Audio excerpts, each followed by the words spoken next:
जीवन योग, जीवन योग, जीवन योग, जीवन योग, जीवन योग, जीवन योग, जीवन योग, जीवन योग। धर्म अर्थ और काम मोक्ष का राजमार्ग है योग। धर्म अर्थ और काम मोक्ष का राजमार्ग है योग। चित्त की चंचलता यहाँ मिटे, मन को भीतर शांति मिले, अंतर आनंद प्रकट रहे जब दूर हुआ भवरोग। जीवन योग, जीवन योग। ॐ योगेन चित्तस्य पदेन वाचां मलं शरीरस्य च वैद्यकेन योपाकरोत् तं प्रवरं मुनीना पतञ्जलिं प्राञ्जलिरानतोऽस्मि। हरि ओं श्री गुरुभ्यो। जीवन योग, जीवन योग, जीवन योग।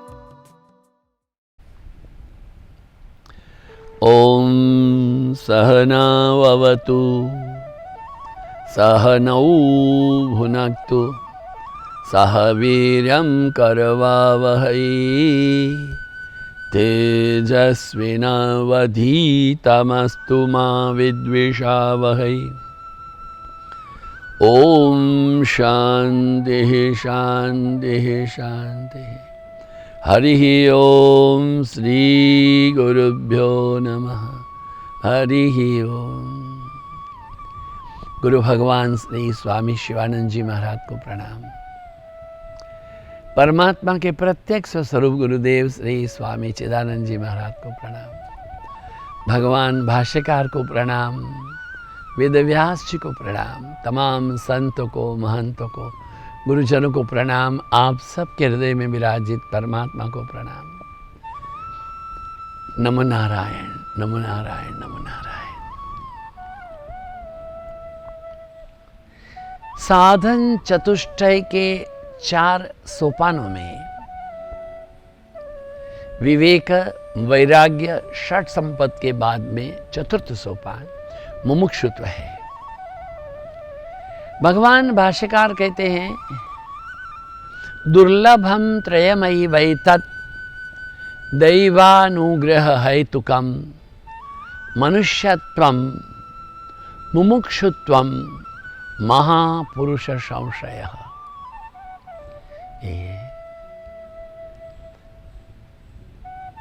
मानव के जीवन में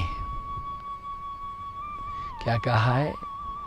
ये मनुष्य का देह है प्रात बड़ा दुष्कर है। दुर्लभम त्रयमयी वै तत्, 3 बहुत दुर्लभ वस्तु। तो मानव का देह, मानव का देह में प्राप्त हो गया तो बचपने खेल अवस्था में गंवाई, युवान में काम करने लगे, विवाह हो गया, दाम्पत्य जीवन हो गया, बाल बच्चे हो गए, अब बूढ़े हो गए, अपने बच्चों की शादियां करवा दी, करके मर गए। तो ये मनुष्यत्व नहीं है ना, क्योंकि उसमें विवेक भी नहीं है और धैर्य भी नहीं है। ये तो सब जो हो रहा है वो तो पशु को भी है। आहार निद्रा भयमैथुनम च सामान्य में तत् पशु भी नराणाम।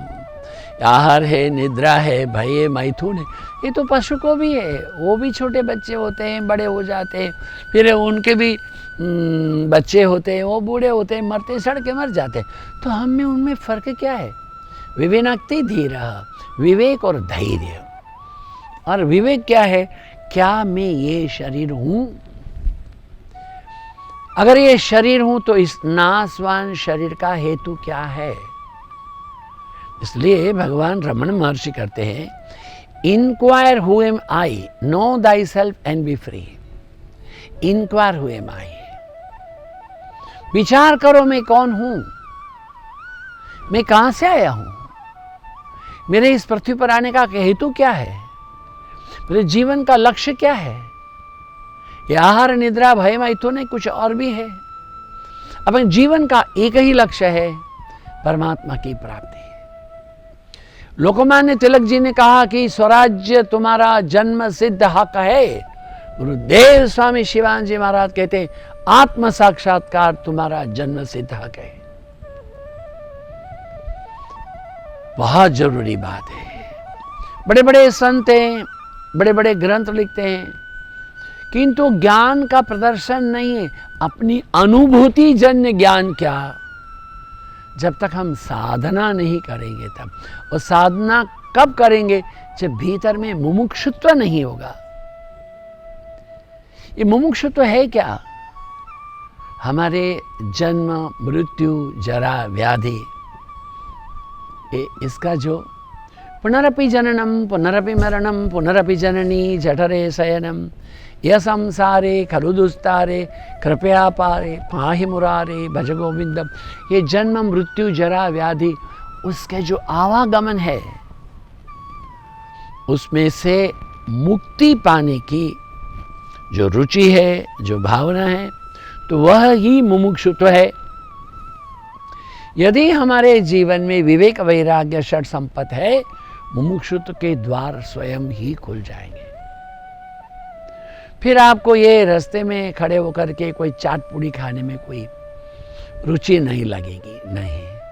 सुंदरी स्त्री को देख करके आपको मन में विचलित नहीं होंगे। इवन सुंदर पुष्प को देख करके भी आपको तोड़ने की इच्छा नहीं होगी।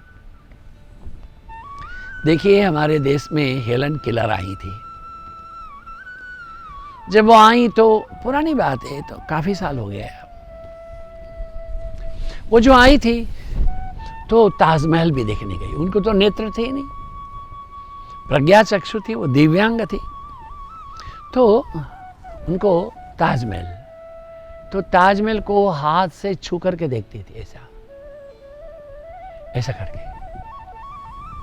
अब 3 दिन हो गए वो हाथ पकड़ के घूम रही है।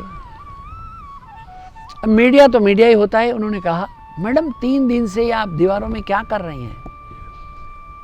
हेलन केलर ने कहा, सम्माननीय हेलन केलर जी ने कहा, इस संगमरमर में, इन पत्थरों में नक्काशी की हुई प्रेम की कविताओं को, प्रेम के काव्यों को मैं पढ़ रही हूं। हम भी ताजमहल गए हैं, आप भी गए होंगे, हमने कभी सोचा नहीं। इन हेलन केलर मैडम को जब वो आई तो एयरपोर्ट पर किसी एक छोटी बिटिया ने बहुत सुंदर गुलाब दिया था। वो दिन भर गुलाब को पकड़ के रही, वो छोड़ा नहीं उसने कहीं पर भी। वो ऐसे ऐसे करती रहती थी। फिर वो एक दिन पूरा बीत गया, शाम को गुलाब मुरझाने वाला है। फिर मीडिया ने पूछा, मैडम ये गुलाब आप छोड़ नहीं रही है, थोड़ा देर में एक क्या क्या कर रही है, क्या है ये, क्या है? वो हेलन मैडम बोली हैं, देखिए ये पुष्प कितना कोमल है, कितना सुगंधित है। तो मैं अनुभव कर रही हूँ इसका सर्जक परमात्मा कितना कोमल होगा, कितना सुगंधित होगा। एक पुष्प के स्पर्श में उसको परमात्मा का संबंध है। सैमुअल कांट नाम के एक पाश्चात्य जर्मन के तत्वचिंतक कहते हैं, you can not plug a flower in your own garden without disturbing the star in the haven. आप अपने बगीचे से फूल तोड़ते हो, आसमान के तारे हिलते हैं।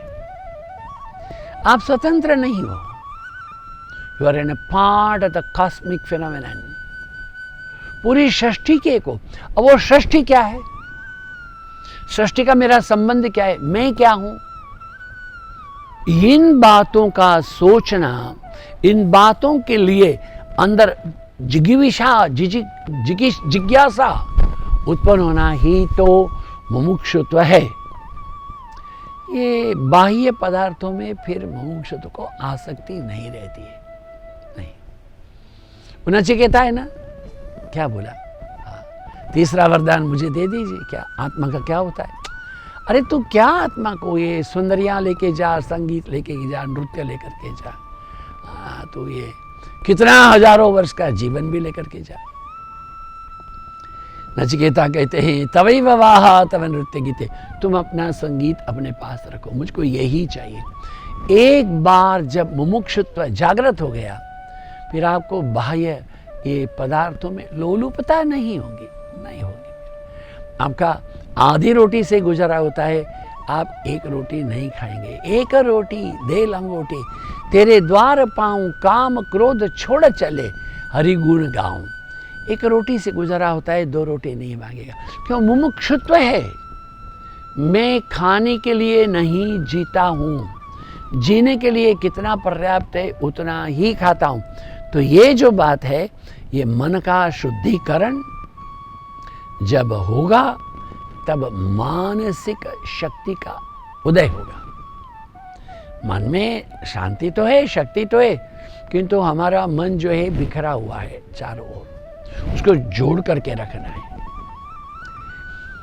एक पाइप के आगे एक नोजल लगा दो जिसमें बहुत सारे छेद, यूं करो तो एक साथ में उसके अंदर से 25 पानी के ये धाराएं बहेंगी। नोजल लगाया आपने ऐसा, परंतु उस नोजल को निकाल दो, एक ही रखो। वो जो 25 धाराएं थी वो 10 फीट दूर जाती थी, मगर एक हो जाएगी तो वो 50 फीट दूर तक चली जाएगी। ऐसे करके तो देखो, हम तो रोज कर रही है हमारे बगीचों में। मन चारों ओर बिखरा हुआ है, इसलिए मुमुक्षुत्व को स्थान नहीं है। तो मन को एक में लगाओ। एकम ज्ञात्वा सर्वम विजानीयात्, एक को जानने से सबको जान सकते हो। ऐसा किया जाए तो क्या होगा? मुमुक्षुत्व अपने आप में ज्वलंत हो जाएगा, प्रगट्य हो जाएगा। ज्वलंत मुमुक्षुत्व होने पर ही ज्वलंत वैराग्य होगा, और ज्वलंत वैराग्य के साथ में ही आत्म साक्षात्कार ऐसे प्राप्त हो जाएगा। इसलिए मीरा कहती है, सपने में देखो मैंने श्याम श्याम, सुपना में आयो मेरो श्याम। और एक भक्त ने क्या कहा?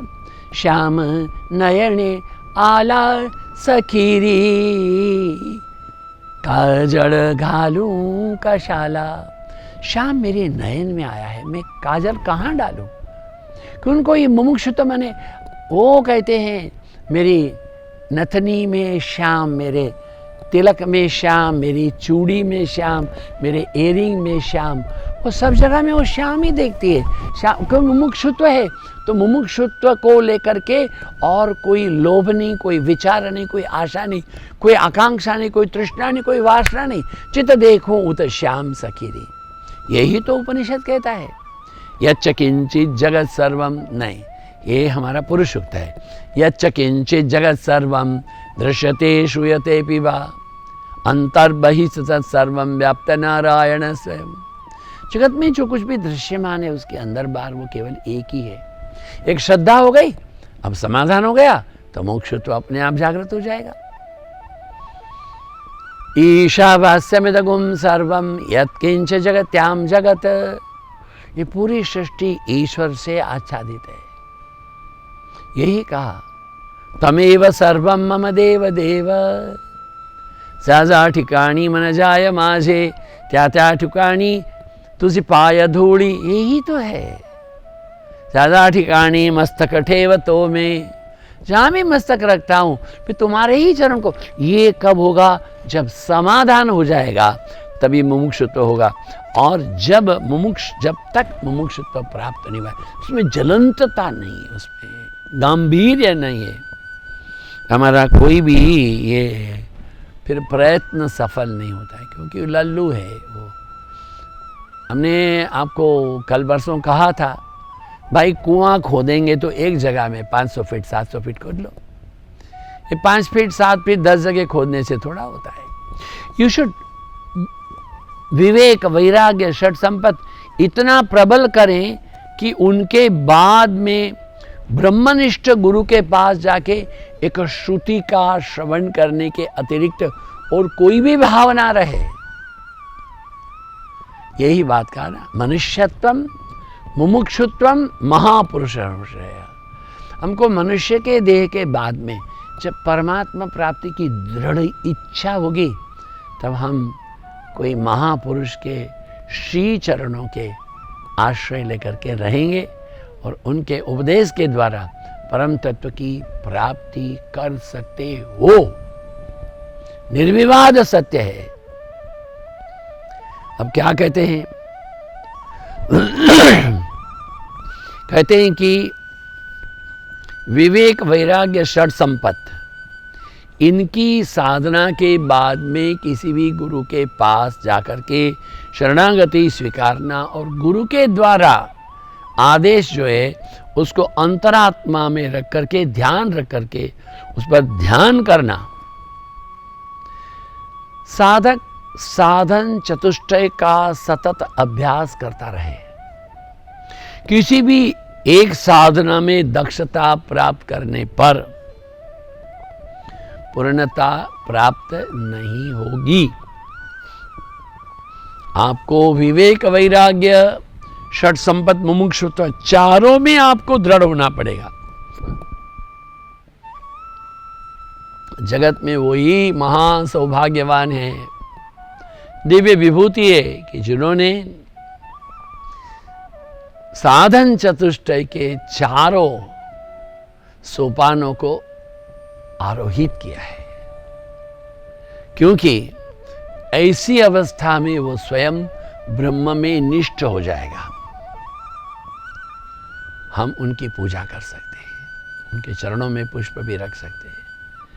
ऐसे जो आत्मा है वो ही है नारायणं पद्मभवं वशिष्ठं शक्तिं च तत्पुत्र पराशरं च व्यासं शुकं गौडपदं महान्तं गोविंद योगीन्द्रमथस्य शिष्यं श्रीशंकराचार्यमथस्य पद्मपादं च हस्तामलकं च शिष्यं तं त्रोटकं वार्तिककारमन्यात् अस्मद्गुरुं सन्ततमानतोऽस्मि। श्रुति स्मृति पुराणानाम् आलयं करुणालयं नमामि भगवत्पादं शंकरं लोकशंकरं शंकरं शंकराचार्यं केशवं बादरायणं सूत्र भाष्यकृतौ वन्दे भगवन्तौ पुनः पुनः ईश्वरो गुरुरात्मेति मूर्तिभेद विभागिने व्योमवद्व्याप्तदेहाय दक्षिणामूर्तये नमः।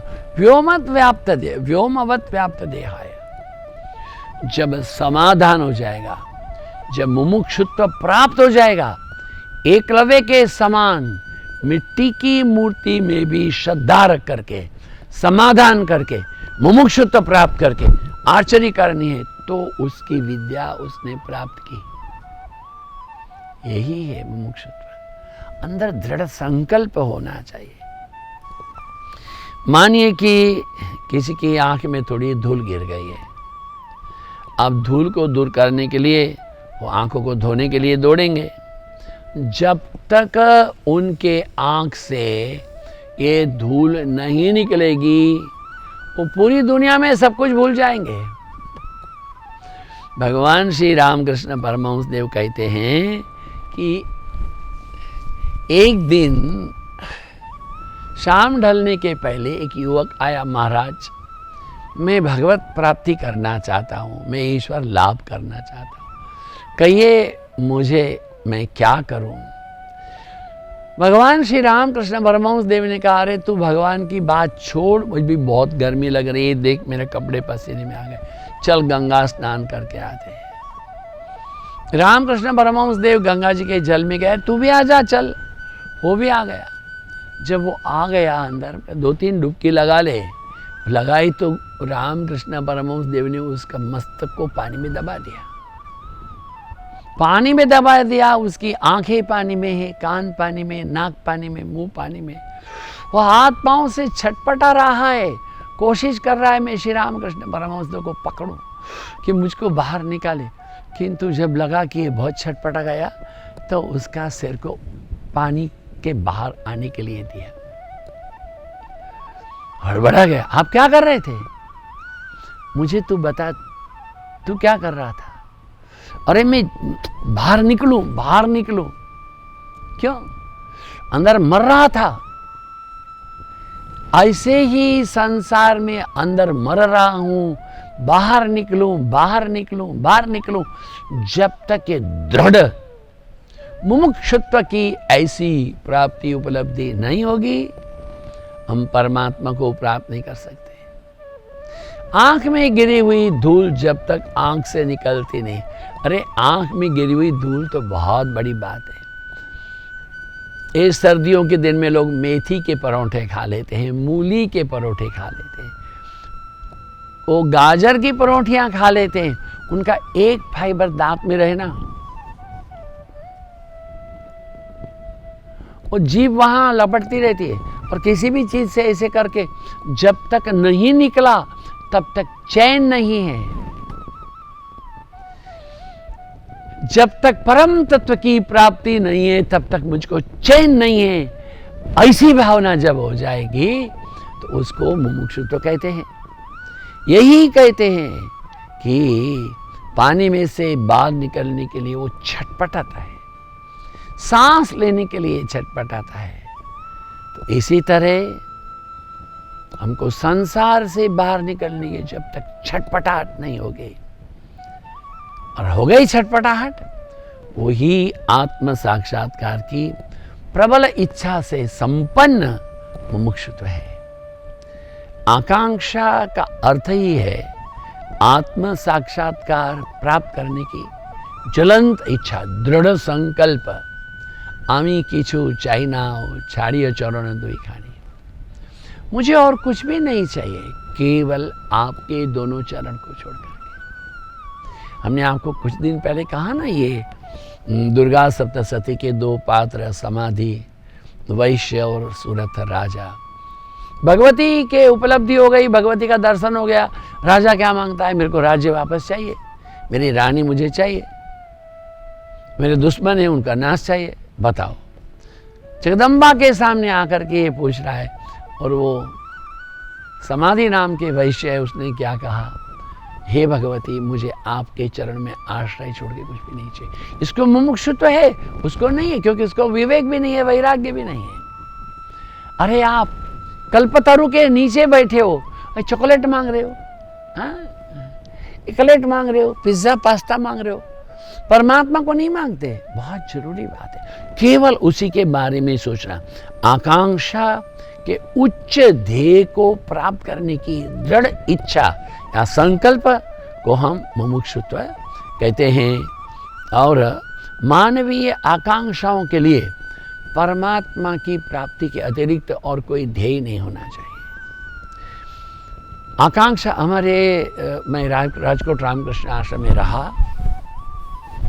हमारे स्वामी जी महाराज थे, निश्वानंद स्वामी जी को लोग बाबा स्वामी जी कहते थे। आश्रम में बड़ी हॉस्टल थी, 200-300 बच्चे रहते थे। तो ये रिलीफ कार्य बहुत रामकृष्ण आश्रम बहुत करते हैं। ब्रह्मलीन पूज्यपाद श्रीमद स्वामी आत्मस्थानंद जी महाराज राजकोट आश्रम के महंत रहे। बाद में वो जनरल सेक्रेटरी भी बने, बाद में वो प्रेसिडेंट महाराज भी बने। तो ये सौराष्ट्र में बहुत बुरी बारिश हो गई, अतिवृष्टि। सेवा करना चाहिए, लोगों के द्वारा भी मिला, आश्रम भी खरीद किए, अनाज, गेहूँ है, अरहर के दाल है, आलू है, उनके एक गठरी बनाए। ऐसा गठरी बना लिए कोई 1200-1500 जे के आएंगे।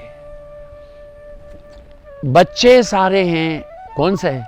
वो ये 11वीं क्लास के बच्चे, 10 भी नहीं, 12 भी नहीं, 11वीं क्लास के बच्चे, कि उनको थोड़ा रिलैक्स रहता है। उनको लेकर के गए, कोई ऐसे 16 बच्चों को। बड़ी वैन थी, वैन में टारपोलिन का हुड लगा हुआ था। गृहपति स्वामी जी भी रहे पीछे, बाबा स्वामी जी आगे बैठे थे ड्राइवर के पास। और सुबह से शाम तक, रात भर तो बैठ के सब बांध किया था, वो पुड़िया बनाए थे, और सुबह से शाम तक वो बांटते रहे। जब वापस आए, दोनों ओर पानी ही पानी था। इतनी छोटी पट्टी पर गाड़ी चल रही है, ड्राइवर को झपकी आ गई, पूरी की पूरी गाड़ी पानी में चली गई। वो गाड़ी है, उसकी हाइट होगी 8.5-9 फीट, उसके ऊपर तक पानी था। वहां से वापस आने के बाद में बाबा स्वामी जी बहुत प्यारे स्वामी थे, बहुत अच्छे स्वामी थे। From head to foot he was heart only, oozing with a love and love, करुणा से भरे। वो अपने कमरे में नहीं गए, पेड़ के नीचे जाके बैठे, मैं यहीं बैठूंगा, मैं कमरे में नहीं रहूंगा। बड़े स्वामी जी ने उनको समझाया, बाबा यहाँ क्यों बैठे हो? बोले नहीं, अभी मैं नहीं रहूंगा। दुखी होके बोलते थे, क्यों? बोले जब पूरी की पूरी वैन पानी में चली गई तो मुझको सबसे पहले क्या सोचना चाहिए? वो जो 16 बच्चे बैठे हैं उनको हमारे यहाँ पढ़ने के लिए भेजा गया है, नहीं कि ये रिलीफ काम करने के लिए। मैंने उनके बारे में नहीं सोचा और दुर्भाग्य से मैं कैसे बचूं यही सोचा। मुझे न रामकृष्ण याद आए, न स्वामी जी याद आए, न मेरी जगदम्बा याद आई। मेरे को मैं कैसे बचूं? तो ये मेरे में मुमुक्षुत्व की कमी है, ऐसा सोच करके वो सारा जीवन रहे। बाद में तो त्रिवेंद्रम इत्यादि चले गए। ये मुमुक्षुत्व जागृत हो जाए तब जाकर के विवेक, वैराग्य, षट संपत्ति से उत्पन्न मुमुक्षुत्व जागृत हो सकता है और आत्म साक्षात्कार के बाद में हम अपने ध्येय की प्राप्ति कर सकते हैं। ओम पूर्णमदः पूर्णमिदं पूर्णात् पूर्णमुदच्यते पूर्णस्य पूर्णमादाय पूर्णमेवावशिष्यते। ओम शांति शांति शांति। हरि ओम श्री गुरुभ्यो नमः। हरि ओम। आप सबकी उपस्थिति के लिए धन्यवाद, समय दान के लिए धन्यवाद। आप सबके हृदय में विराजित परमात्मा को प्रणाम। नमो नारायण, नमो नारायण।